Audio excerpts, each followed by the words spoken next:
Bonjour tout le monde et bienvenue dans cette nouvelle revue de presse. On commence en Italie avec la Juve complètement KO, comme le souligne la Gazzetta dello Sport en bas de sa une. La vieille dame s'est inclinée 2-0 face à l'Atlético de Madrid en match amical. Un résultat décevant avec un contenu en dents de scie, à l'image de la préparation turinoise jusqu'à présent. La direction des Bianconeri a constaté que l'équipe est encore incomplète et souhaite donc accélérer ses dossiers sur le mercato afin de se renforcer. Parmi les cibles de la Juve, on retrouve Nico Gonzalez. L'ailier droit argentin possède un profil dont la Juve a cruellement besoin selon Thiago Motta. Et selon la Gazzetta, le joueur souhaite également rejoindre les Turinois. La Fiorentina serait tombée d'accord avec la Juve autour d'un transfert de 30 millions d'euros. Il ne manque qu'à déterminer si ce deal comportera la venue de McKennie ou Kostic. Avant de lâcher son joueur, la Fio souhaite cependant s'assurer de valider le transfert de Gudmundsson qui est en bonne voie afin d'être certain d'avoir un remplaçant. Autre club qui se manifeste sur le marché des transferts, c'est l'Atalanta. Alors que la Supercoupe d'Europe face au Real est imminente, la DA est encore en pleine reconstruction. En ce sens, le club souhaiterait la venue du Brésilien Wesley. Rien n'est encore conclu entre les différents partis.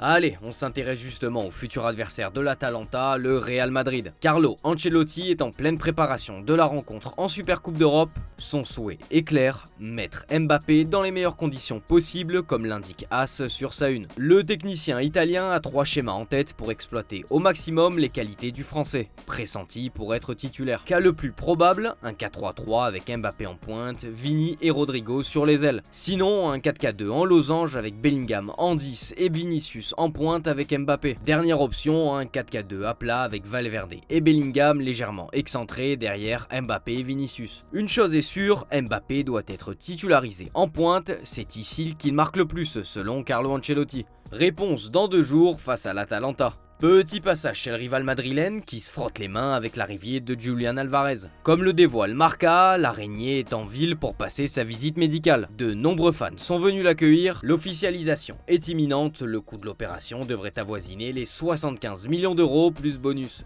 On reste encore en Espagne avec Sport qui est catégorique sur l'interminable dossier Nico Williams. Nico veut venir, comme le média l'indique en gros sur sa une. Le quotidien nous assure que le joueur a donné son oui pour signer à Barcelone. Sa venue est la grande priorité du Barça et elle est de plus en plus proche. Le dossier est dans les mains de Barcelone qui doit trouver un montage financier pour pouvoir payer sa clause située autour de 62 millions d'euros et pouvoir aussi l'enregistrer. Le Barça pense que le deal sera bouclé la semaine prochaine. Une arrivée appelle à un départ et c'est Sergi Roberto qui en fait les frais. En fin de contrat avec Barcelone, le joueur formé à la Masia n'est pas dans les plans d'Hansi Flick. Il ne prolongera pas son aventure après 14 ans passés au club comme l'a annoncé Barcelone dans une vidéo d'adieu. Autre départ souhaité par la direction catalane, celui d'Ansu Fati. Sa fragilité physique et son important salaire poussent les Blaugrana à vouloir se séparer de lui. Le club voulant faire diminuer sa masse salariale comme l'indique Sport. Aucun nom des clubs susceptibles de l'accueillir n'a encore filtré. Direction l'Angleterre avec le Manchester Evening News qui nous fait part de la prolongation de contrat de Bruno Fernandes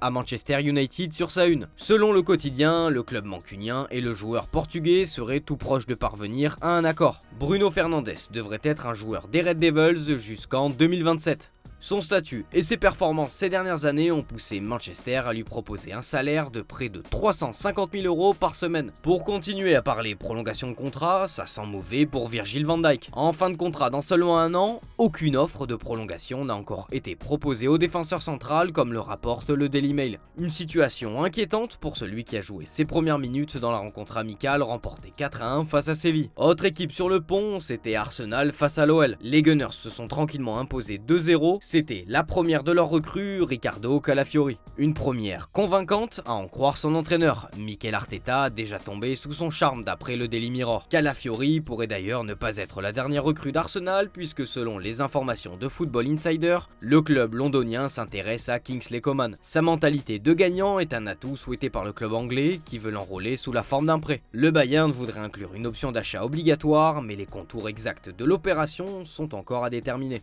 On boucle cette revue de presse justement face à l'adversaire d'Arsenal hier, l'Olympique Lyonnais. Pour l'équipe, la formation rhodanienne termine sa préparation au coin à une semaine de la rentrée. Malgré quelques bonnes phases, Lyon a pêché sur coups de pied arrêtés, qui sont à l'origine des 2 buts encaissés. Un match qui a révélé toutes les imperfections de l'OL et qui montre encore les axes de progression à travailler comme le relaye le progrès dans ses pages intérieures. On termine avec le PSG qui a réussi à boucler le très gros coup Désiré Doué. Convoité par le Bayern Munich, c'est finalement le club de la capitale qui a eu le dernier mot selon nos informations exclusives. Paris a formulé une offre de 40 millions d'euros plus 10 de bonus, se rapprochant des exigences du club breton. Après son aventure olympique, Doué a tranché pour son avenir et a choisi de rejoindre le PSG. Il ne reste plus qu'à finaliser son arrivée. C'est tout pour cette revue de presse, merci de l'avoir suivi. On se dit à tout à l'heure pour le JT Foot Mercato, ciao les amis.